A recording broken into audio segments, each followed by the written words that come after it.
My name is Mark Collier and I'm a nurse consultant in tissue viability in the United Kingdom.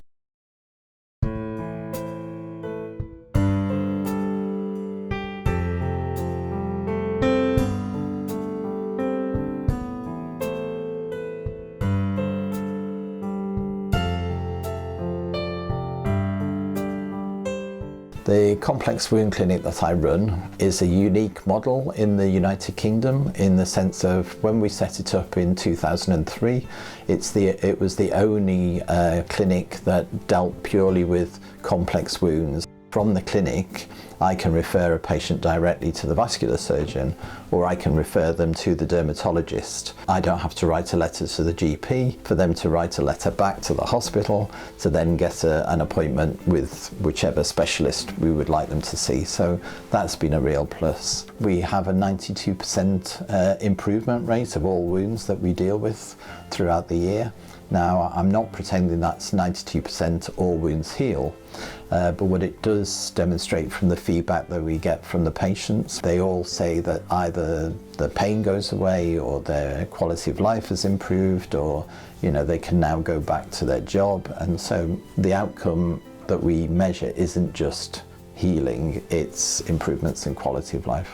In my clinic and in my practice, it is very easy to try and promote best practice and utilise all the latest guidelines, which include the NICE guidelines, that's national to the UK, but also the European LWCW guidelines from EWMA. The Trust were very supportive in the sense that they appreciate that these guidelines have been developed from best practice, and with that very supportive network, that's been very helpful for all the practice within the hospital.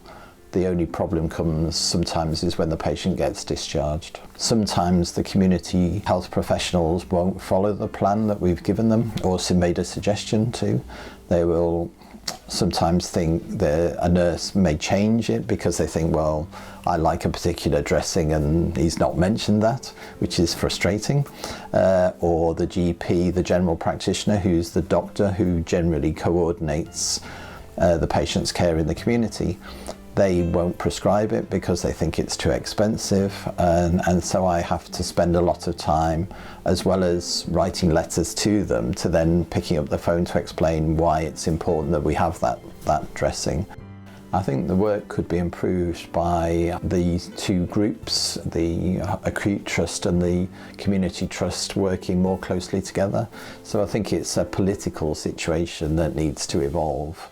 Unfortunately, in the UK, although we're all under the umbrella of the NHS, there are different funding streams. So the GPs have their funding stream, the hospitals have theirs, social care has theirs, and then nursing homes has theirs. The money doesn't seem to transfer between those groups, and it would be better if it was a bit more coordinated collectively, locally, and that money could transfer to support the patient's care to improve continuity. Within the Lincolnshire area, as the healing rates have been very good and word has spread, then more and more people have been referred to the clinic, but not necessarily having the budget increased. So that has been a big issue. With the United Lincolnshire Hospitals, it covers 4 hospitals, and we don't have a central store. We buy most of our products from the supply chain, and they get delivered to each hospital. So it's making sure, A, that supply chain is available, but also that the people on the wards order them. Otherwise, that can be a bit frustrating when we go on the ward. We know what dressing we want to use, but it isn't actually in the cupboard. Also is required is a much better educational system whereby nurses can be freed up to go and have that education. Unfortunately, the education is one of the things that trusts generally across the UK have cut back on, because they want the nurses to stay on the ward to do the care. That's causing another problem because people are not as up to date as they perhaps should be. So now we've started a programme of education, so we'll go onto the wards and do 10-minute sessions on a particular subject.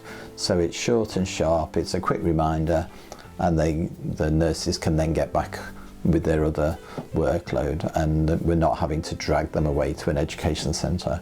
it would be useful in all countries, or even for EWMA, to focus on patient education and getting more information out there that's readily available but easily understandable. You know, there will always be patients with wounds, and it would be helpful for everybody, not least the patient, if actually we could minimize the number of wounds by people preventing either the disease process that leads to a wound, so controlling diabetes as an example. Then obviously better education can make a massive difference.